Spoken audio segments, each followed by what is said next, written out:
All right, so this time we're going to do a video. It's actually not a Photoshop technique or trick or anything.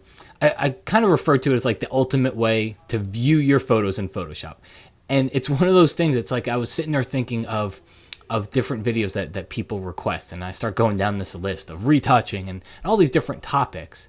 And then I realized whenever I teach, I get asked, because I do this quite a bit when I teach, and I get asked the question of how do I get my photo? And I'll even do it on screen here for you. How do I get my photo like that? Because I do this all the time when I teach. How do I get this to happen in Photoshop? So I started thinking if that's one of the questions I get asked the most, I should do a quick video on it. So in doing this video, I'll show you a couple other things about looking at your work on screen here.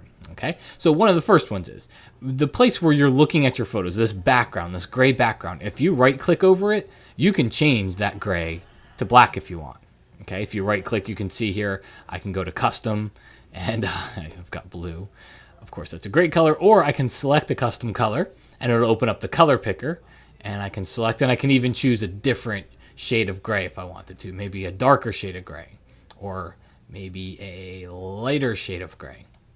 Okay, something like that, or just right click again and choose gray, and it goes back to the default. So that's the background behind your photo. But what I do, and I do this quite often, and I do it when I'm showing my image to somebody, but I also do it on my own when I just want to look at my photo on the screen. All right, and that is I go into full screen mode. So the way you get there is you press the F key once. Okay, the F key takes you into full screen mode. It's going to be a little bit weird for you because you're not going to see my whole window here, because it's full screen means full screen. In my recording, you're only seeing a portion of my screen. So I'm going to move the photo back into view. But it basically gets rid of some of the title bars and everything up here. Let me get out of it again. Look, it gets rid of the floating windowness of Photoshop, so you don't see the minimized stuff. So that's first degree of full screen. If you press F again, it goes into super full screen, okay? Which is, it blacks everything out. It gets rid of everything. Now, the trick to this is that a lot of times your palettes will still be visible. You'll be in this full screen mode, but your palettes are still visible. The way to hide those is just with the tab key. That hides your palettes, and again, I'll just kind of move this up into your view for you. But this gives me, it does two things. If I'm showing people something, it gets them out of the clutter of the interface that is Photoshop, because it's just distracting. People are going to look at it, and it distracts people. They start asking questions. So it's very, very difficult.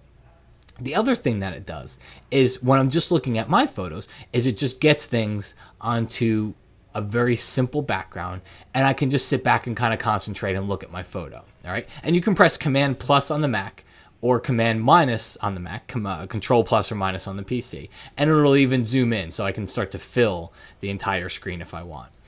Okay. Just by moving the photo around. Okay. So, but again, it just kind of removes the distraction. And I know people say, and to get out of it, by the way, you press the letter F again, and then to show your palettes, you press the tab key. So the tab key hid them. Don't forget to press it again to show them. And I heard people say, well, neutral gray is the ideal. You know what? Neutral gray may be the ideal color to view things on, but to me, black is the best color to view things on. It just, things look sharp against black. Look at an iPad. Look at a lot of different, look at, the color of many photo frames. They're black. Black just looks good. It just defines your photos nicely. So for me, rather than viewing it on a neutral gray, I don't care about it on a neutral gray. I want to see it on black. I want everything else simplified, and I really get kind of a good look at my photo when I do it this way. All right, so just to recap very quickly here, you can press the tab key. That'll hide your palettes, and that'll kind of simplify everything. And that's one simple way that you can kind of get rid of the interface. It's still going to be there, but it gets rid of the palettes.